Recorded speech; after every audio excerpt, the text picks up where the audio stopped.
Welcome back. Polling from CBS News last week before the attack in Kabul showed most Americans think the withdrawal from Afghanistan was already going very badly or somewhat badly. While 63% approved of removing U.S. troops, just 47% approved of President Biden's handling of that process. I'm joined now by our panel, Jennifer Wagner, Mike Murphy, Laura Wilson, Adam Wren. Jennifer, let's talk about that poll there. It was taken before the tragic events Thursday in Afghanistan. So this is quickly becoming something of a political crisis for the president, but it's obviously a very real crisis for those who are on the ground still in Afghanistan. It absolutely is both of those things. But I think if we look at those polling numbers, again, before those absolutely devastating images that came out of Afghanistan late last week, you see the split that everyone is feeling right now. We can't keep investing time and people and everything that we've invested in for the last 20 years in Afghanistan. People want to put an end to that. At the same time, we have this very real human component. We have these refugees that we need to get out. We have Americans we need to get out. And, you know, it's not a good image for the president. At the same time, you know, we also need to give it some time to see if we can actually complete the mission and make sure that we have those people out of the country. It's not a good situation for anyone. Let's turn to former GOP lawmaker Mike Murphy. Mike, your thoughts on all this and what might we see here in the coming days? Well, if I knew what we were going to see in the next few days, I'd be a multi-millionaire, and I'd be, chairman of the Joint Chiefs of Staff or something. But I frankly see more chaos. We don't know how many of the 1,500 or so Americans who are still in Afghanistan really want to come home. Sometimes they want to stay, and we just don't know. So there may be some leftovers even after the best efforts to get them out. But politically, generally speaking, presidents don't win or lose elections on foreign policy. The last one I can think of that really tanked his career because of foreign policy was Johnson in the Vietnam War. So everything is a matter of timing. It is now 2021.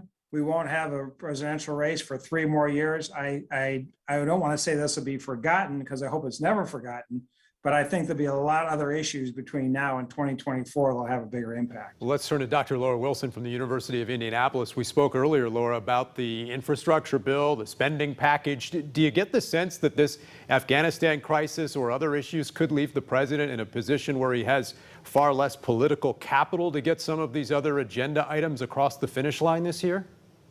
I'm afraid it absolutely will have that impact for his agenda. And let's be clear, this is a horrific series of events. My heart goes out to people who are directly impacted by it. In terms of what he wants to accomplish, this isn't what he expected presumably to happen. This isn't what he wants to be talking about. He had a pretty rigorous agenda set forward, and yet when we look at what's unfolding here, I do think he's losing a tremendous amount of political capital. And we can talk about election and voters, and they tend to have short memories, though I agree, I hope it's never forgotten. But in terms of what's going on right now, policy-wise, people know about this. This is top on their mind, and not just, of course, for voters and people who are constituents calling in.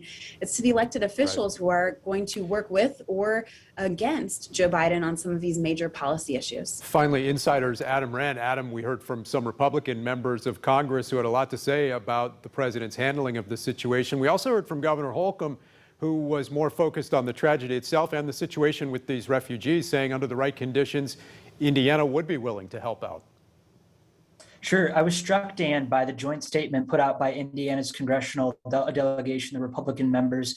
In some ways, it was more critical of President Biden than it was of ISIS-K, which, is believed to have perpetrated the attack.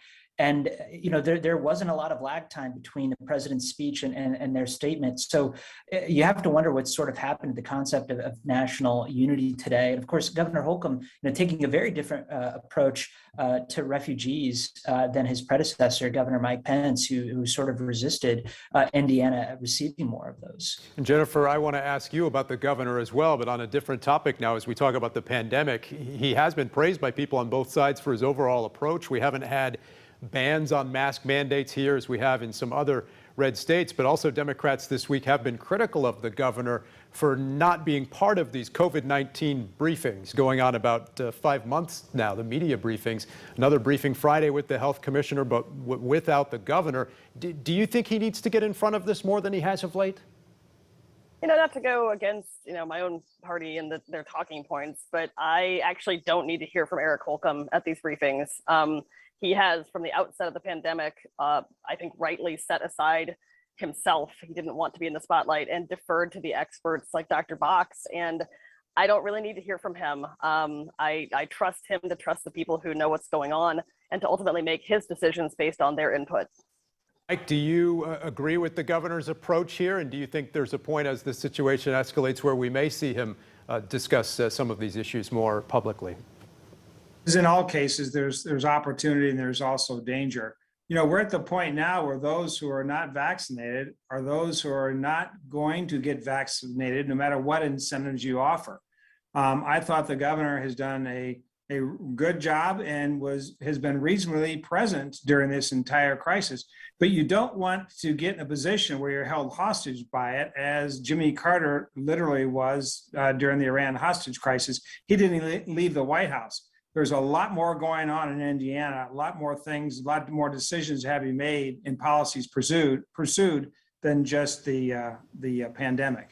And Laura, as we've mentioned, Governor Holcomb's position on a lot of these issues related to the pandemic certainly quite different than, say, the governor of Texas or Florida, where we should point out the numbers have actually been much worse here in recent weeks than here in Indiana. Oh, absolutely. And I think it's fascinating because we've seen a lot of tension and conflict between our governor and our state legislature, as you've seen play out in some of these other states. But the governor has played it very smoothly, I think, in terms of exerting this leadership, having a presence, and also kind of balancing some of the different issues, agendas, and values. It's the reason why our numbers aren't great, but they're not awful. But also, you don't hear about Indiana as, oh my goodness, look what's going on nationally. We're not in the spotlight, and that's really a good thing. And Adam, quickly here, the governor winning another battle in court over this bill dealing with his emergency powers. Yeah, this is a pretty significant string of losses for the Attorney General. And on Friday, rather than be in his office, he was in West Lafayette at a hotel with Mike Braun doing counter-programming to Senator Bernie Sanders. And you have to wonder what the Democrats' $3.5 trillion budget deal. Okay. All right, we lost Adam there, but we will have more with the panel coming up with this week's winners and losers. Also ahead, what do Hoosiers in our capital city think of the rise in crime numbers in Indy? We'll tell you what a new poll has to say about that next.